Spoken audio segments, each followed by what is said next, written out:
What's up, everybody? Welcome to the Tsunami Mats YouTube channel. Today I have JRB Tinymech here to explain a second place deck profile. So what's up, Tinymech? Not much, not much. I honestly haven't even really been looking at this deck. Like, I haven't logged on to Dueling Book since we did the Tsunami Open. Yeah, no, the the quarantine has got you doing other things. I got you. Yeah. Okay, so I see you run the Danger engine. So these are mainly just extenders, right? Yeah, the dangers just serve as extenders, and then, when they actually summon themselves, getting you the draws is really good since it does net you, like, the Lightsworn cards or the Orcust cards, or even Scrap Recycler if you need to draw into them. It's just little extra draw power. I got you. And you're running one Gizmech, just because it's searchable off Orcust Nightmare. Yeah. One Jet Synchron. Yeah, I'm sorry. Yes. Oh, no, you're good. Okay. So I noticed that in the final match, you went into Needlefiber, and then you summoned Brass Bombard and shuffled the Jet Synchron back. That was a really interesting interaction. You don't think you would ever bump up Jet Synchron to like 2? I've thought about it, but I don't think it's necessary. I think O-Line is a better card to have in multiples when it comes to Orcust and like the Needlefiber target. Okay. And then you're running the Lightsworn engine in here. You're running 1 Lumina, 2 Raiden, and 3 Charge of Light Brigade and 3 Solar Recharge. Why did you decide to run the Lightsworn engine? So I have a Discord server going with a bunch of my buddies. We got like some people from Team Jobber on there. I have some people from Team Genesis. And one of the guys from Genesis, Slumpy, he actually told me about trying Lightsworns in the deck, and he sent me like a list that was pretty close to this one. And I was looking at it, and I'm all about deck theory, and just the idea of using the Lightsworns to thin out everything and get cards into your graveyard for the Orcust effects. It really resonated with how I feel about this deck, and so I wanted to try it out. Mm-hmm. I got you. And then you're running 2 O-Lion for Needlefiber target, triple Nibiru. Yep. So did you feel like combo was going to be really big, like in this non-existent meta? That's why you decided to main deck 3 Nibiru? Like, what were the decks you were expecting to play when you went into like any tournament online that you would have signed up for? Going into any tournament right now, I expect to see a lot of, with the exception of Eldritch, because, like when I first played against it last weekend, that was the first time I read the cards. Mm-hmm. I expected to see a lot of like Zoo. I expected to see Salamangreats, decks like that. Just the stuff that I've been used to seeing these last few months before we went into quarantine. And you think it's like just the most impactful hand trap right now, other than against Yes. Eldritch? Okay. Yeah. And then definitely. you really cut down on the Orcust engine, so you're just running 1 Bombard, 1 Skeleton, 3 Nightmare, and 1 Wand. Why did you decide to make such a small Orcust package in the deck? Well, in hindsight, it was actually incorrect. I should have played 2 Wand, but when it comes to the Bombard and the Skeleton, both of those cards suck. Mm-hmm. Like, to draw them. Like, all the Orcust cards, you never want to draw them. Like, ever since we lost Harp, I don't want to draw an Orcust card. Mm-hmm. Okay. So, that's the main reason. It's just, Nightmare you have to play 3 of. Yeah. Like, World Wand and Symbol, if I could go back and change the list before the tournament, I would have bumped both of them up to 2. Okay. And you have no fear of like banishing them off Gizmech? Because it's like really more situational if you ever have to blind Gizmech? I try not to blind Gizmech. Okay. In terms of the actual game, not Dueling Book, I was playing Orcust since we got Dingirsu, and I rarely ever blind Gizmech that whole time that we were playing Orcust in real life. Okay. Like, I would always make sure that at least one of those pieces was out of the deck, because those are both cards where if you don't have access to them, you're going to lose. Yeah. Nah, that's definitely agreeable. Gizmek is kind of a last resort kind of card. So then you're running 1 scrap golem and 3 scrap recycler and a scrap worm. I'm assuming the worm is purely as a needle fiber target, but like even if you draw it with an extender, it's still okay. Yeah, it's purely a needle fiber target. If you draw it with the extender, you could make the wyvern play. Yeah. And then when you do the second wyvern effect to summon from deck, you bring out the golem, pop the opponent's cards, and then you have a link 4 right there. Okay. So it gives you solid access into higher link monsters still. And you could also just go into lib as well, right? Like that would be. Yeah, you can go into lib. The only thing is you can't summon recycler off of scrap wyvern with either of the effects if you want to resolve it. So like what you could do is you make the needle fiber, and then if you milled the recycler, then needle fiber will bring out worm.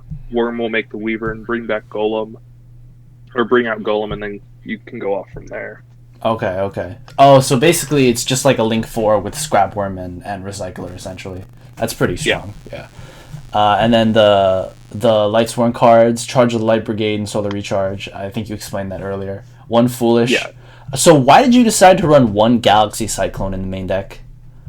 That was actually a mistake. I shouldn't have been playing it because I originally was playing Curious. Oh, okay. So Descended. Okay. Yeah, but like it still worked out because I was able to resolve it during the tournament. Yeah. And then if you mill it off a Lightsworn, cool, you get to pop Mystic Mine next turn. Oh yeah, I guess because you're playing the Lightsworn engine, that actually does sound like a decent interaction. Monster Reborn, 1 for 1. I think those are self-explanatory. 1 Babel, 1 Orchestrated Return. I guess just because of the smaller package and just to set off Galatea. Yep. Okay, and then 3 Pot of Avarice. So that card was insane. Was it really? Okay. That is definitely something to test. Yeah, anything that says draw 2, I guess, and if you can spam up your graveyard with monsters, that sounds really, really good. 1 reinforcement. Yeah. What's up?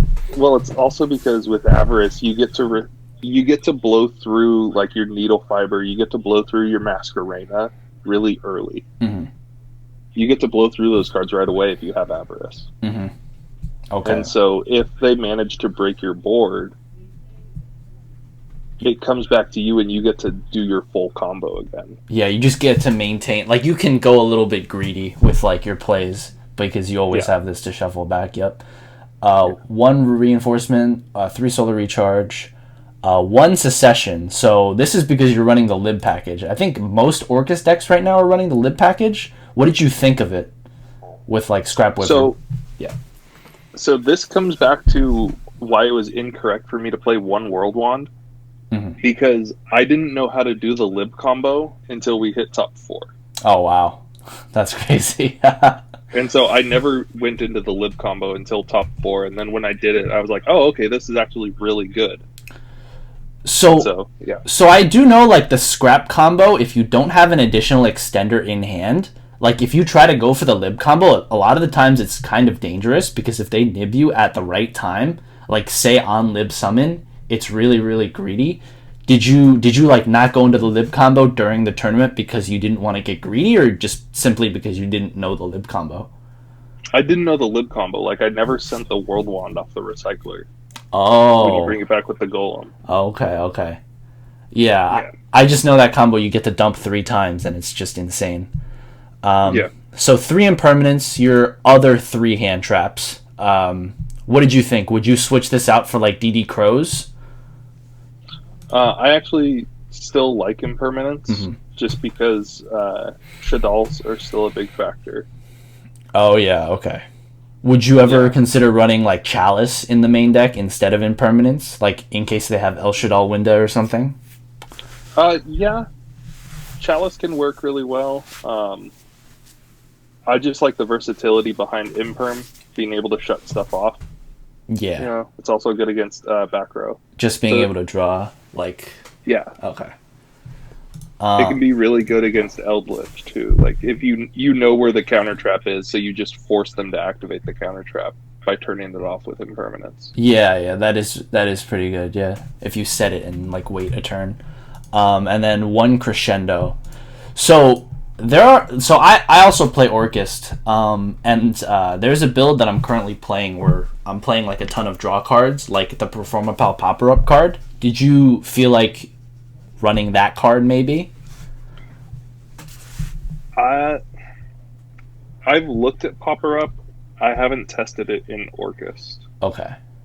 But I do like the card itself. I can see where it's really strong. Yeah. The main problem with it is, especially looking back on that tournament, is Eldritch has really crazy OTK potential. Since they can bring out Gustav Max into Liba really quickly. Yeah. So it Popper Up's dangerous. Yeah. I guess because they can crack the board, like, because you're not setting up anything super overwhelming, so it's not like a complete auto win. Yeah. Okay. What about Allure? You didn't feel like you had enough dark targets? Recharge and Avarice were enough draw power. Okay. The thing with Allure is the only dark target that you don't want in your hand is Nightmare. All of the other dark targets you want to be able to use. Okay, so you just felt like it just didn't get you anywhere, essentially. Yeah. Okay. Alright, so then moving on to the extra deck. You ran 2 Dingirsu. I think that's pretty standard. 1 Appaloosa. And just stop me if you have any comments. I'm going to assume this is mainly because of the scrap combo. Barricade Borg to discard. Boral Sword for OTKs. Needlefiber for the scrap worm. Triple Galatea. 1 IP. Did you ever find yourself needing 2 IP? Avarice. Oh, right. Yep. 1 Phoenix, 1 Unicorn, 1 Lib, 1 Wyvern, and 1 Zeraboros. Okay. So normally, would you ever go into Zeraboros when you had Appaloosa on the field? Have you ever done that before? I haven't done it. Yeah. I tried not to. Okay. It feels really wonky, especially since Appaloosa can't negate Zeraboros. Oh, really? Yeah. Okay. Appaloosa is only the opponent's monsters, so. Okay. Wow. All they have to do is special in front of the Appaloosa and you lose. Yeah. That is very dangerous. So then the side deck, you ran triple DD Crow. There's just a lot of graveyard-centric decks. Triple Cyclone. Triple Mine. So that's interesting. What's the reasoning behind the triple Mine? It's a powerful card. Like Mystic Mine is one of those cards where you need to be ready for it at all times, and most people aren't going to be, even going into games 2 and 3. Mm-hmm. And it just lets you get into wherever you need, or whatever you need to win. So, like, this was your answer to combo instead of Dark Ruler No More? Yeah. Okay. And then you're citing 2 returns, which is very interesting. Why are you citing 2 returns? It's the extra draw power. Okay. When you go into when you're going first, games 2 and 3, or even going second, if you know you need to get into that Mystic Mine, in order to win, it gets you there. It also lets you get into the evenly matched. Were you ever afraid of siding in returns and then just not seeing return with another Orcust monster? Oh yeah, that's always a fear. It's just like opening a recharge without seeing the charges of the Rotos or any of the light swarms. Did that ever happen? Like where, you felt like your hand just like bricked, or did the deck run smoothly most of the time? I think it was 5 rounds and then top 4? Yes. So 7 rounds total. I think in the 7 total rounds, I bricked 1 game. Mm.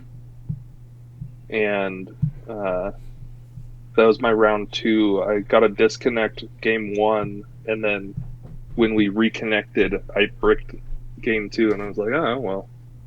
Oh, yeah, I do. I remember that match, yeah. It was really unfortunate. Unfortunately, you can see people's hands in Dueling Book replays. That's why I had to give you a game loss there, yeah.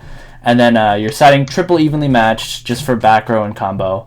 And then one metaverse. This is to answer the Mystic Mine? It answers Mystic Mine. It also just lets you interrupt with Mystic Mine. Okay. It lets you interrupt your opponent with the Mystic Mine when you really need to, and it's solid. Okay. So, were there any changes you felt like you should have made to this deck? I have changed it. I changed it a little bit after the tournament. The biggest thing I did was I made the lid package more accessible. I actually dropped the Gizmek, surprisingly. Oh, wow. I dropped the Gizmek for the second World Wand, and then what else did I do? I cut the Cyclone, it looks like. Oh, the Galaxy Cyclone, okay. Yeah, I cut the Galaxy Cyclone from the main deck. I'm looking at the updated list on Dueling Book, and I'm trying to figure out what I replaced it with.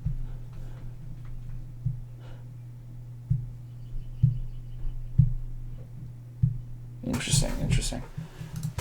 I think I put.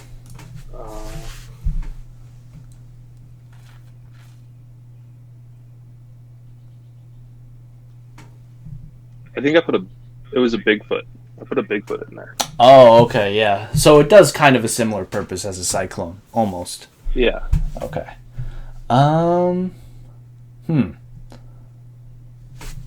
Okay. Well, thanks for having you, JRB Tinymech.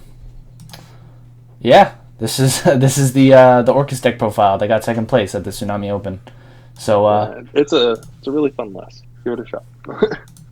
All right. Well, thanks. I guess that's it. All right. Anything else you want to say? Shout outs to Team Jobber and to Team Genesis. All right. Yeah. All right. Awesome. Well, Tsunami Mats signing out.